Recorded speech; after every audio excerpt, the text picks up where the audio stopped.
hizo majina zote alikuwa ananiita wa monkey. He used to insult me by calling me a monkey. My family is poor and that there was nothing I could do for him. He called me a monkey in my own country, the same police who should be helping us receive the bribes. I still do not believe it. I'm crying out for help. Domestic violence is so common around us that we often don't even notice it. It's their family matter, we say, and move on with our lives. Bado ananipiga na ananiuliza He beat me so bad until I was vomiting and bleeding blood. I rushed to the washroom too and he still followed me there. He even fetched water in bucket and poured on me countless times. As if that was not enough, he forced me to drink toilet sewage water by pushing my head into the toilet bowl. No one came to my rescue as neighbors already knew about him. But why is this happening? Why every day when I open me as a foreigner, my phone, every day there's a young girl being raped, beaten, killed? Why? That's the question I want to ask the government. But have you ever stopped to think about the person facing that violence? What do they really go through? My name is Ruth Diambo. I'm 22 years. So this man, I met him 2023, January. I was alone. That time I was staying alone. I had my business. I was doing well with my bed sitter, but a simple life, but I was okay. It was fine. So this man, I met him the time I met him, he sent for me his workers to go and meet him. And of course, I didn't want it. But Ruth Adiambo is a strong and brave young woman who went through a lot at a very young age. She fell in love, but that love left her hurt and scared. Today, she is safe and living a good life, and that only because of TikTok. At a time when she had lost all hope of escaping her abusive partner, it was TikTok that helped her find a way out. Same policewoman that didn't want to help her, shame on her because she's a mother. She's old enough to be her grandmother. But no, you chose money over helping her domestic violence, and she's pregnant. But how did such a smart woman end up in such a terrible situation? In this video, you'll hear it all from Ruth herself. A quick warning, some parts of her story may be triggering. Still, it's important to listen to how bravely she escaped from what felt like a dead end. Alizidi kuwatuma kuniongelesha kabisa. So this man, the time I met him, he sent his workers to me, asking me to go and meet him, and of course I didn't want, but he kept sending them to me every time. When I passed by or when I went to the gym, since I used to pass by his workplace, where I used to get a car to go to the gym, his workplace was just nearby. So anytime I used to pass by, he would send his friend to come and talk to me. So this one day, when I was just about to get into the car, one of his friends, his worker, asked me to go and listen to what his boss had to say. I hesitated by saying that I was just around, but the worker insisted and I had to go. So when I went, he told me that my name is Bassam. What is your name? I told him my name. He asked for my number and I gave it to him, and he gave me his too, and he told me that he would call me later because I told him that I was in a hurry to go for workouts. He said that he would call me later, and I responded by saying that it was okay, and I went. So the following day, he called me very early while I was still sleeping, and he told me that he wanted to talk to me about something, and I asked him what it was, and he said, "Can you make time and come?" I had to ask my friend to look after my work so that I could go meet him. So when I went, he told me that his name was Bassam and that he is looking for a helper as he had stayed for 1 year, and that he is looking for someone who is serious for marriage. Personally, I was staying alone and I was not ready to be in any relationship. He responded by saying, that he's giving me time to go and think about his proposal, and I agreed. So every day he would call to check up on me to know of how I am doing, and all of a sudden we started hanging out with him. I even shared the story to my friend by telling that I had met someone and that he seemed serious about marriage. Being in Nairobi with no one around, I needed someone who would be a motivation on what is good and bad, and according to how he was treating me at first, I never doubted him. He would take me out and do everything for me. Well, after 4 months of hanging out, we moved in together, but I still had my job. I didn't move in with my items as I had told my friend to instead stay at my place as she looks after my job, as I never wanted to close my business because I just met him.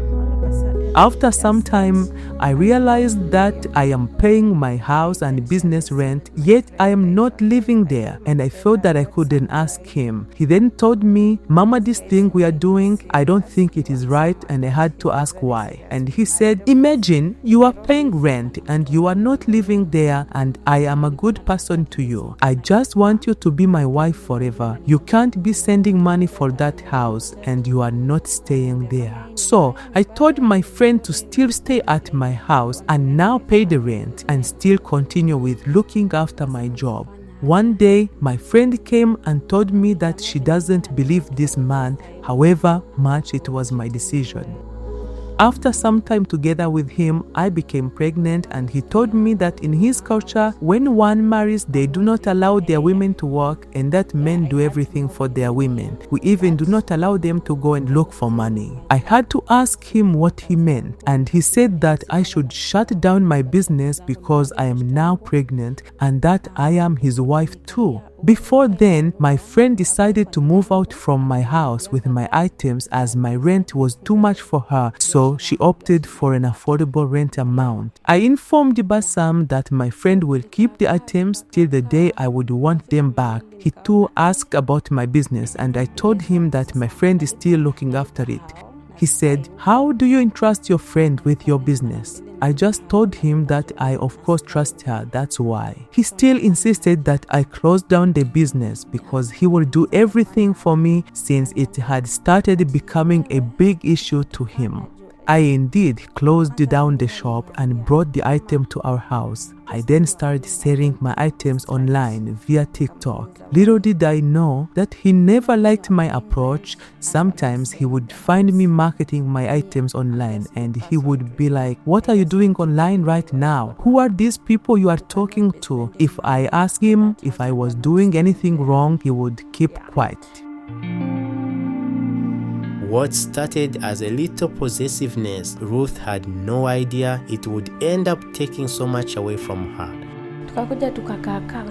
He barred me from talking to anyone and that I could only talk to my mom. He said that no one should call me even if it was my brother because he was also a man. Even towards my delivery, he was still very supportive. On the day I was 9 months due, he had purposed not to go to work, but surprisingly, he all of a sudden wanted to go to work at 10 a.m., which was unlike him. On asking him, he said that his worker doesn't have brains and that he should only be present so as to control everything. But again, this whole time he was charging his phone and online too. I then woke up to go buy milk, and as I was stepping out, I felt some slight pain, but then I still made it to the shop and back. Since I was in pain, he offered to make the tea for us. Immediately after tea, I was in too much pain and he said that he will call his friend to come and check on me. Shortly after, the friend came. She too has a wine and spirit shop next to his. The friend said that I was in labor and that we should go to the hospital. Since my phone was not working, she booked for an Uber with her phone. Then we proceeded to a hospital in Dandora. Upon reaching the hospital, I gave birth in less than 30 minutes. I later called him to inform him that I had given birth and he was so happy. He quickly brought me the items I needed while at the hospital and he went back. He didn't call me even after to at least know of how we were faring on, not until I did when I was asking for my charger as my phone was going off. The following morning, the doctors discharged me and asked me to call my people to come pick me up. At around 7 p.m., the baby's fever started increasing rapidly, and I called to inform him, only for him to show up at 9 p.m. This entire time, the baby's fever was so high that he was lamely suggesting that it was because of the sweater the baby had on. I told him that was a newborn, such can't be it, and that we should urgently take the baby to the hospital. At around 11 p.m., the baby was still not okay, and that I insisted that we should go to the hospital. He mentioned that he does not have money for medication. Since he had a friend at Bahati Hospital in Umoja, and I suggested that we take the baby there for medication, then the bill will be sorted later when he gets money. When the baby was examined, the doctor said that we urgently take the baby to Buruburu Hospital, but he told the doctor that he does not have money. The doctor said that we still take the baby, then the bill will be looked into later. As we were walking out, he said that we are not taking the baby to hospital and that we should go home. This isn't how a father is supposed to act. A newborn needs love and care, and clearly this man didn't care at all. So what did you do next? Morning 7 nilihavu kupiga. The following morning at 7 a.m., I had to call my mother. I had no money and she sent me 1,000 shillings and asked me to go to the hospital. When he heard me talking to my mother, he quickly called his friend Bero to come and take us to the hospital, only for Bero to still take us to another hospital similar to the one we previously were at, Penda Hospital. We still walked to the hospital. The doctor assured us that the baby is a bit better, however, we should urgently take him to Buruburu Hospital. Bero still insisted that we should go back to the house and inform my husband on what the doctor had said. I still agreed and we went back home. When we got home, my husband had made some food and asked me to rest and eat. Bero put the baby to sleep. Then she had some food too. I decided to reposition the baby so that it would be easier to breastfeed him when he wakes up. On lifting the baby, I was shocked that the baby was stiff, lighter than usual, and with a white mouth. I asked him what could be the problem, and he also woke up to check on the baby. He checked the baby's breathing, and at that point is when he realized that indeed we should take the baby to hospital.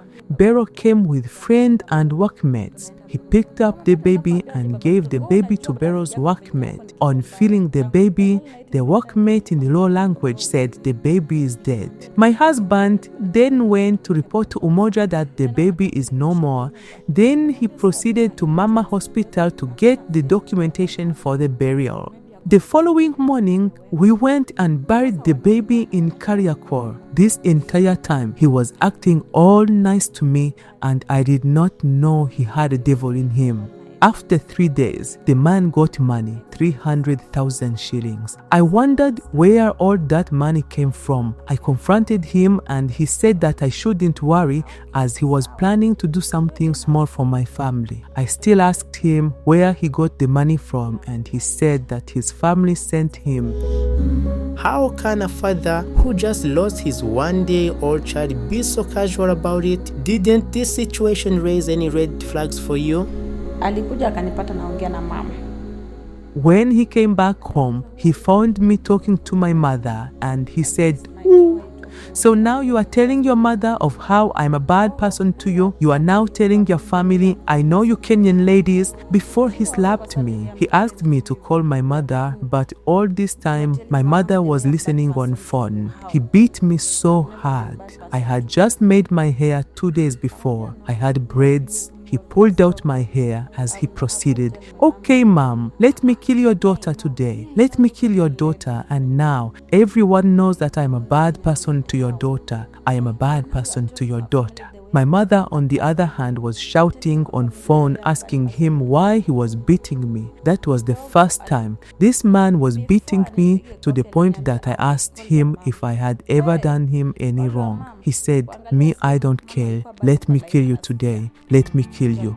You have brought problems to me a lot. I have buried my child." He was accusing me for what happened. He still beat me and pulled out my hair. Then he immediately blacked out like nothing ever happened. He acted like nothing had happened. In the morning he asked, "Mama, what is happening to you? What is wrong? You went to fight outside?" My mother even didn't sleep that night. I took a photo of how badly I was beaten and sent it to my mother. My mother called him and immediately instructed him to take me to the hospital, or unless he will call out the police on him. I honestly didn't know that my stepmother loved me this much.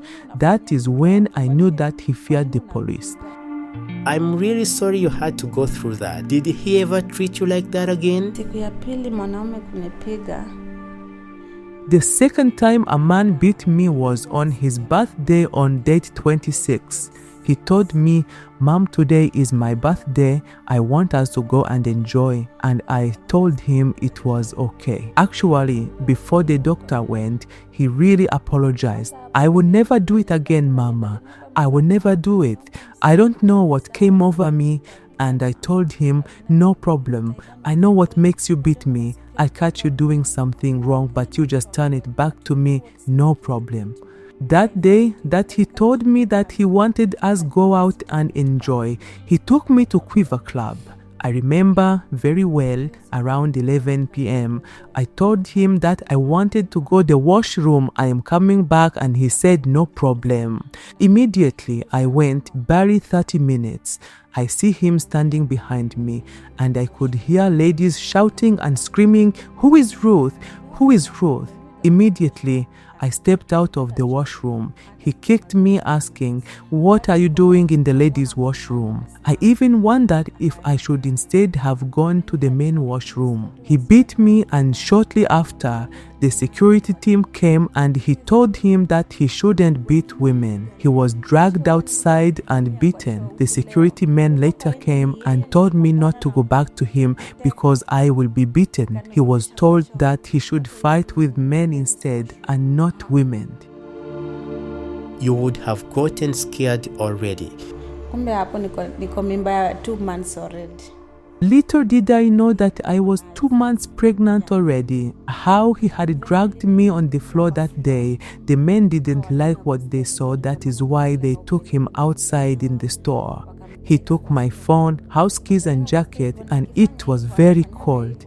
People tried talking to him, but he insisted that he only wanted to speak to me. I didn't want to at first, but I, however, did. He said, "Mama, you wanna put me to jail? Talk to these people, let's go home." I was even telling myself that at least he beat me where people can't see, because he had initially beaten me by the road. Even when I go to work, I am not allowed to greet anyone, not even his friends. If his friends greet me, I will be slapped saying that I want his friend, and his friends can't say anything. So there is this day, he called me, we go watch football, and I took approximately 30 minutes to prepare. As I was getting ready, he was already at the door complaining that I took so long. As I was on the road to meet him, he came, slapped, and started dragging me down, asking where I had been from since my phone was not going through. He said that I had gone to meet someone else. Everyone was there looking at us. He took my phone and commanded me to go back to the house since he didn't want to see me. I instead went to report to the police station in Umoja. Little did I know that I was reporting him to policemen that knew him already, since they would frequently go collect a bribe at his workplace. They gave me an OB number and asked me to go report to Buruburu police station, and same thing happened. He was known there too. They in turn sent me back to Umoja police station, where I was not assisted, and I just went back to the house. The day we were at Quiver Club, I convinced myself that at least the police have seen what has happened. They will come to my rescue. Little did I know that he had bribed all of them, so the police had to pretend that they were on my side even after showing them the pictures of how badly I had been injured before by him. I later came to realize that he had even called my friend and asked her never to ever talk to me ever again, so I literally had no one to run to. The police police asked him to leave the premise after he had bribed them, and he left with my phone. Later on, his friends came and picked me up and took me to the house. That night of the quiver ordeal, he didn't sleep at home but came the following day at 9 a.m. He apologized by saying, "Mama, I'm sorry for everything. I'm sorry for what happened. I am very sorry. I will not do it again." And I said that it was okay. Also, that he had cut off my hair, I couldn't plait again. So I went to get shaved, and on coming back, he slapped me saying, "Are you a man? Who told you to go and shave like this?" And he still beat me very bad. No one deserves to be treated like that in the name of love. When did you finally decide to take a stand against him? Niko na hii mimba ni miezi 6. This day was the very last day that I said that it was over.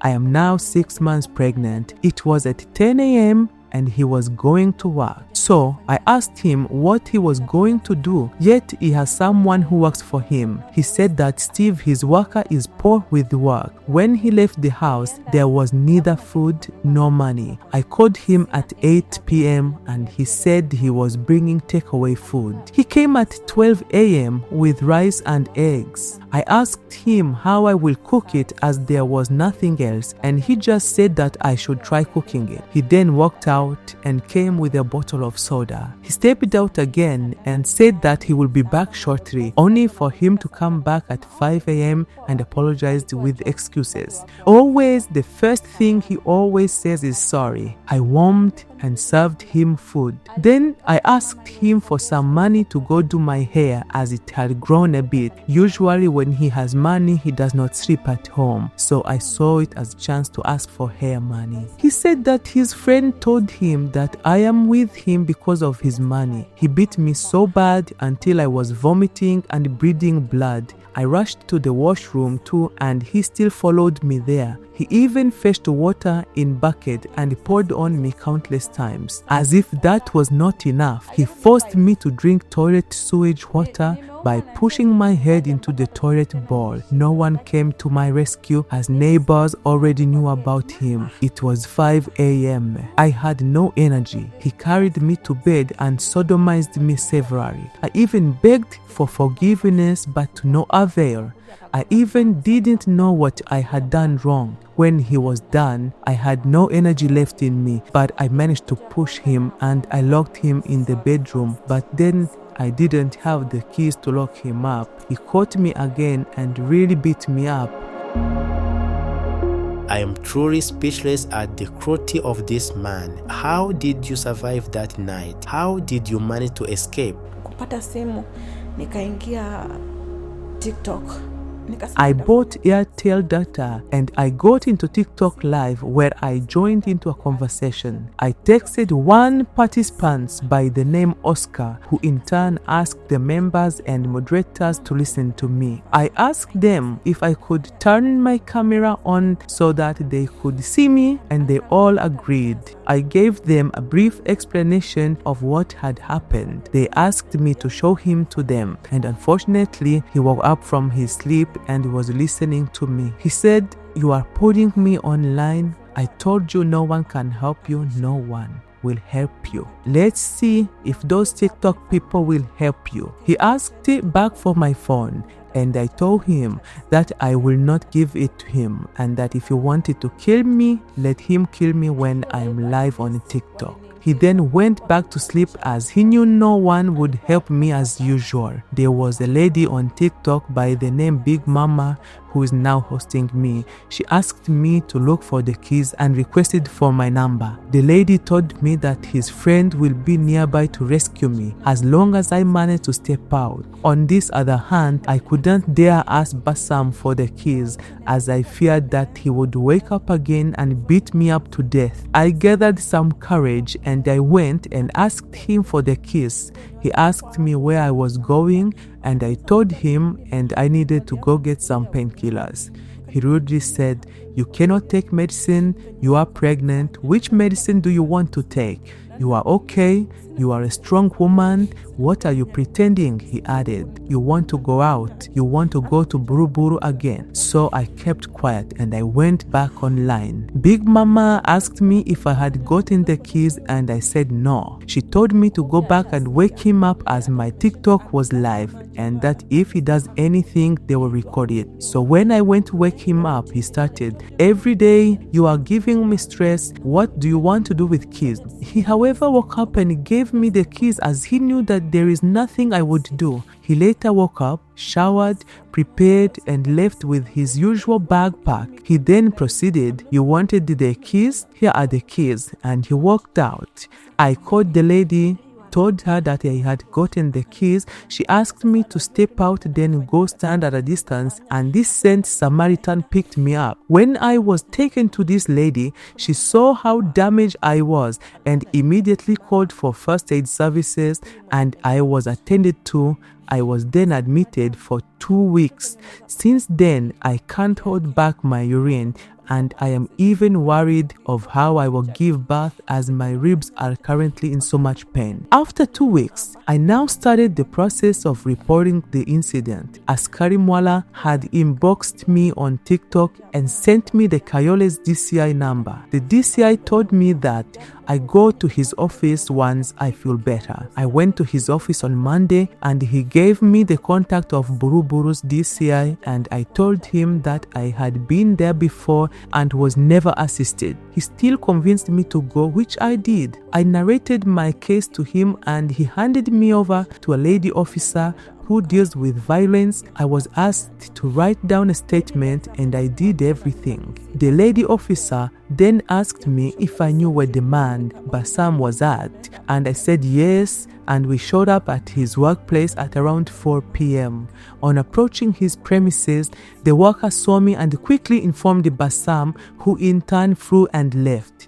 The police then arrested the worker for further interrogation until Bassam is arrested too. That was really smart of you, and thank goodness for the woman who truly cared. I just wish someone had helped you much earlier. Maybe all of this could have been avoided. Did you ever hear from Bassam again? Hata nilikuwa sijakaa, nikaona ananitumia message WhatsApp. After a few minutes, the man texted me, "I told you that there is nothing you can do for me. My brother is already out now. What are you going to do to me? If that woman that took you will help you, let's see." He then sent me screenshot of his worker being free and at work again. He also sent an M-Pesa transaction of the bribe he gave so as to bail out his worker. He then added, "I told you that everything is money in this Kenya, so there is nothing you can do for me. I have already paid and my brother is out and free." I was honestly sad that the same police who saw me in my damaged state are the same police who took the bribe and turned against me. I then called the lady officer and asked her why they allowed Steve, Bassam's worker, to be out, and she said that they did that so that they could arrest the main suspect, Bassam. The lady even asked me to keep calm by saying that she will personally visit the home I was at so that we all could write down a witness statement, which we all agreed. On arrival, she asked me to write down my statement, which I did. But then, the witness was asked to only put down her signature on a blank piece of paper. She was hesitant about it, but she had no other choice, and the lady officer left after the meeting. When it was about his own child, he suddenly had no money. But now, just to save himself, he's acting like a rich man. Only a monster could behave like that. Kesi yangu ilisimama hivyo kabisa. Na ndio nikaamua hapana. Since that day, no follow-up has taken place. I again went back to the DCI of Buruburu and he sent me back to the lady officer. The officer told me that she can't help further and that I should go to the chief, which I went and recorded their statement. I then called the landlord so that I can go pick my items. On arrival, I found that all my clothes, including the baby's clothes, were missing, but everything else was there. The police have been saying that he was last retracked in Mombasa and that they are still searching for him. The lady officer also blocked my contact.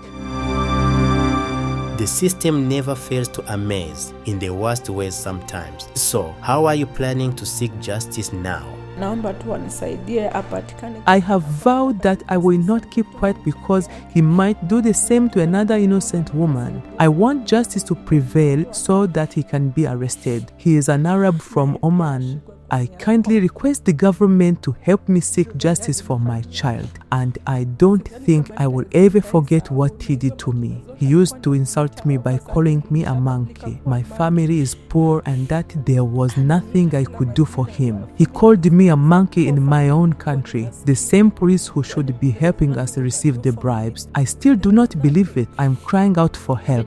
How I met Ruth is through TikTok. I was scrolling down one day and I just saw, and I didn't like what I saw.